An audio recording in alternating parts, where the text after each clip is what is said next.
Now, to get into the actual historical aspects of why the tale of the Sangreal kind of fits and is kind of important, you have to understand what was actually going on at this time.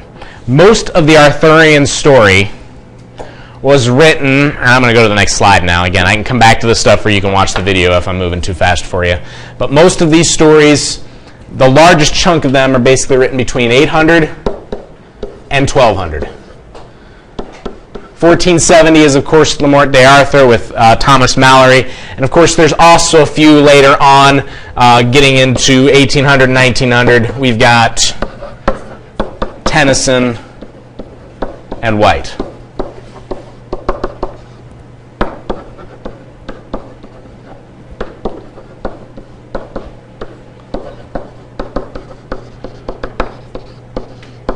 So most of it happened about 1,000 years ago. Also happening at this time, at least for part of this time, most of this happened between 1,000 and 1,100, but there were some, I believe, that happened later. I haven't brushed up on my history for this year. But during this time period was happening the Crusades. Now, does anyone remember from your Western Civ class, I assume you probably talk about the Crusades, does anyone feel confident that they can sort of explain what the Crusades were in a few sentences? Okay, then I'll just talk about it myself. The Crusades were an attempt by the Pope and many of the knights and kings of Europe as a whole, to retake the Holy Land. Holy Land, of course, meaning, for modern-day terms, pretty much the area that you would either consider Israel or potentially even Palestine.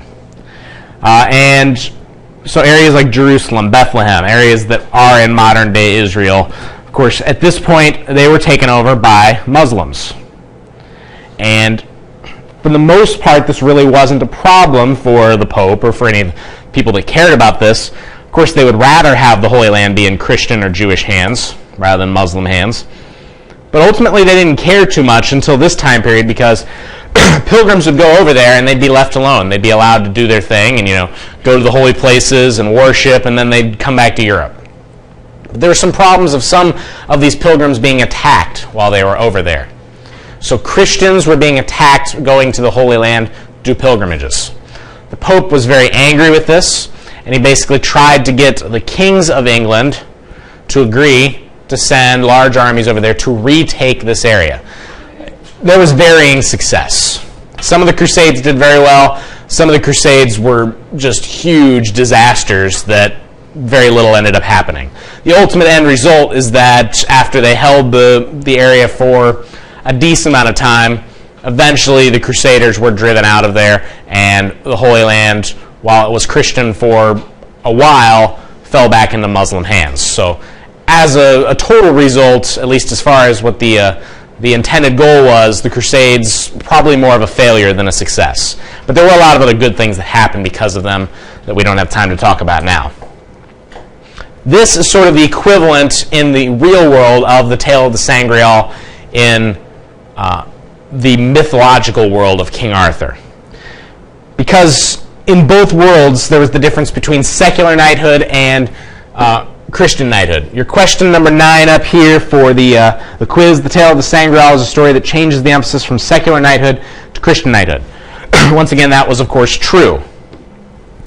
And the reason that this was important is because secular knighthood is all about doing what is right for you, not doing what is right for your religion. Secular simply means it's simply the opposite of sacred.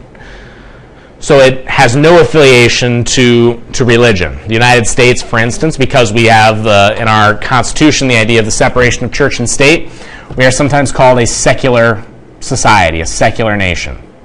All that means is that we don't have a specific religion that we either say is okay or that we say you can't practice in the United States. So we don't have a sacred religion. We don't have Christianity or Judaism or something like that as a national religion. That's all that means. But secular knighthood in this case, the problems, one was sort of the problem of lust. That both in the stories and in actuality, knights would go around and they would help people out, and there was a lot of promiscuity among these knights. In many of the early Arthurian stories, before Mallory, before any of this Grail stuff came in here, before the Crusades, a lot of these would be the single knight quest, just like we talked about. Someone would come to Arthur, need help. One knight would go out and save the day. While he's out saving the day, he's probably helping some lady that needs help. And he'll exchange love tokens with her. Now, the actual real meaning of that is, of course, that they just exchange. I'm going to give you some item that shows that you have affection for me, and you're going to give me an item that shows the opposite. So the two people just exchange a ring, a ribbon, something like that they'll wear to say, in a way, I'm spoken for. In actuality, this probably, of course, reading between the lines, this probably implies that there's some type of actual sexual affair happening between these two people as well. And these knights would go around, and if I went to one village and I helped some lady out, then I would exchange love tokens with her if I was interested and she was interested. And then I'd go to the next town, and the same thing would happen. Then I'd go to the next town, and the same thing would happen. Obviously, this is a pretty promiscuous situation here if some knight is going around and has basically a woman in each and every village that he goes bouncing around between these villages, sleeping with each of them, and pledging his love to each one of them. Not really a positive thing, at least in a moral sense. And that's kind of what we're seeing here. That's the reason why our main heroes in the Tale of the Sangreal, when we're reestablishing Christian values in the Knights of the Round Table, we have two knights that are virginal, and Galahad and Percival, and we have a third knight in Bors who's had one affair, but has basically confessed his sin, has shown remorse, and has sworn to be chaste the rest of his life, and has actually done so. So we've got two actually completely sexually pure knights, and one that is pretty darn close. The other problem is one, we'll kind of get into the next slide with this in just a second, but it is sort of the idea of pride and murder. That these knights would just fight each other for fun. We see this in some of our stories. The jousting and just one-on-one kind of fights. Think of the tale of Sir Gareth. How many of those knights did he actually have a problem with? How many of the people that Gareth fought did he actually have a real qualm with, that he actually had a real beef with? The 6 thieves that were going to kill the Lord, sure. He was saving someone's life there. That makes sense. But then he fought the 2 knights that were just by the river. He had no problem with those knights. He also fought Sir Kay and Sir Lancelot at the beginning. Sir Kay's a jerk, but does that mean you deserve to be nearly killed? Maybe a bit of a stretch. Sir Lancelot he had no problem with. The Black Knight he had no problem with. He was just crossing through the Black Knight's lands. He nearly killed the Black Knight. In fact, he actually did kill the Black Knight, because then he took his armor. He fights the Green Knight, the Puce Knight, the Indigo Knight. Now those are all brothers, but the Red Knight was not associated with them. So all those fights were just out of pride. So he nearly killed Sir Kay, and he actually kills the Black Knight just basically to challenge them and to see who's stronger. Likewise, they also had tournaments that were kind of similar. The tournament that you read about in Sir Lancelot, where Lancelot enters the tournament on behalf of King Bagdemagus, the father of the noblewoman that saves him from Morgan Le Fay's prison. The way those tournaments would work is basically they would almost sort of create armies out of knights. And there might be 4, there might just be 2, there might be more armies than that. And these armies would basically come out and end up fighting each other. Apparently this one's kind of a wuss and stayed behind.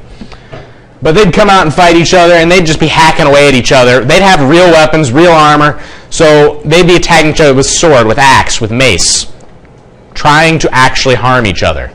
Again, this is play war. But unlike when kids play war with fake guns or fake swords and stuff like that, they were using the real thing. People were actually dying. The Pope at the time, actually, there's several actual edicts put out there by the popes that were ruling at these different times this was happening, saying how terrible a thing this was, and that these people, if you die in battle, just in a play fight basically, that the popes were basically issuing commands that your soul was not going to heaven, that you were going to hell because you were sinning by being in these tournaments.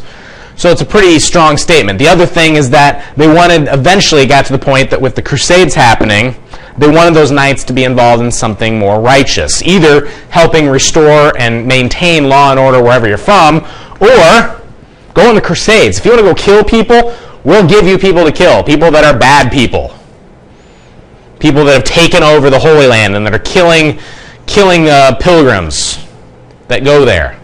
So we'll find people for you to kill if you're hell-bent on killing people. So that's sort of the problem we see there. So in Arthurian myth and in reality, these same types of things were happening.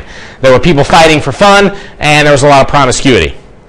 And in the real world, the Crusades happened, and that sort of put everyone under the domain of the Pope. And the Pope got to sort of make the rules and make the knights try to be better people. In our Arthurian myth, the tale of the Sangreal happens and refocuses people on Christian faith. Because some of the stories, you see a lot of serious attention given to the respect for and love of God, part of the Code of Chivalry. But when you read the tale of Sir Gareth, when you read the tale of Sir Lancelot, they might go to Mass once and they might say, God bless you, but then they went off and, killed people. So is that really Christian if you go to Mass but then you immediately go and murder someone afterwards? Probably not so much. So that's kind of where we're getting at with this, is that the Crusades and the tale of Sangreal, they're sort of along the same lines of the fact that they sort of bring these knights back into the fold and get them to act the way that the Christian faith would want them to.